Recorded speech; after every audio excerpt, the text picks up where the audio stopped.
सोलापूरच्या अवैध धंद्याचा विषय अधिवेशनात जयंत पाटलांनी सुहास कदमला उचलून धरले.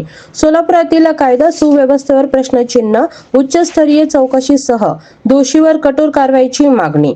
सोलापूर शहरात वाढत चाललेल्या अवैध धंद्याचा मुद्दा राज्याच्या विधानसभेत गुरुवारी जोरदारपणे उपस्थित झाला. आमदार जयंत पाटील यांनी स्थगन प्रस्ताव मांडत शहरातील बेकायदेशीर व्यवसायामुळे निर्माण झालेल्या कायदा व सुव्यवस्थेच्या प्रश्नाकडे राज्य सरकारचे लक्ष वेधले. मटका, जुगार, हातभट्टी, दारू, गुटखा विक्रीसह विविध अवैध व्यवसायावर प्रभावी कारवाई होत नसल्याचा आरोप करत त्यांनी सरकारकडे तातडीच्या हस्तक्षेपाची मागणी केली. ठीक आहे, शासनाने नोंद घ्यावी, उचित उपाययोजना त्वरित करावी. होय अध्यक्ष महाराज. अध्यक्ष महोदय, सोलापूर शहरामध्ये मटका, जुगार, पत्ते क्लब, स्पा, व्हिडिओ गेम, अवैध बार असे व्यवसाय मोठ्या प्रमाणात चालू आहेत. अवैध धंद्यांना काही पोलीस अधिकारी कर्मचाऱ्यांकडून संरक्षण मिळतंय. गेल्या काही महिन्यात सोलापूर शहरात खून, दरोडे, जबरी चोरी, गंभीर गुन्ह्यात वाढ झाली आहे.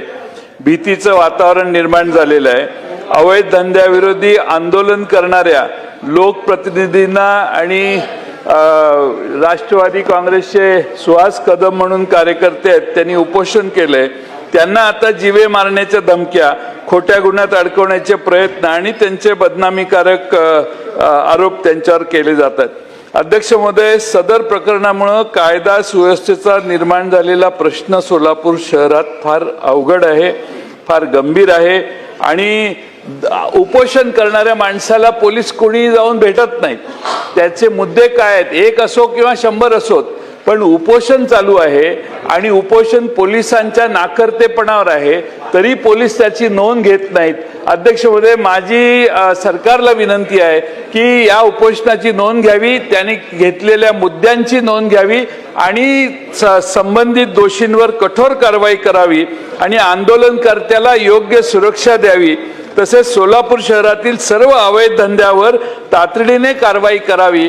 राजरोस धंदे चालू आहेत सोलापूर शहरात. आपण सोलापूरचा अंदाज घेतला तर तुमच्या लक्षात येईल आणि म्हणून लवकरात लवकर सरकारने कारवाई करावी म्हणून मी स्थगन मांडलेलं आहे. ठीक आहे.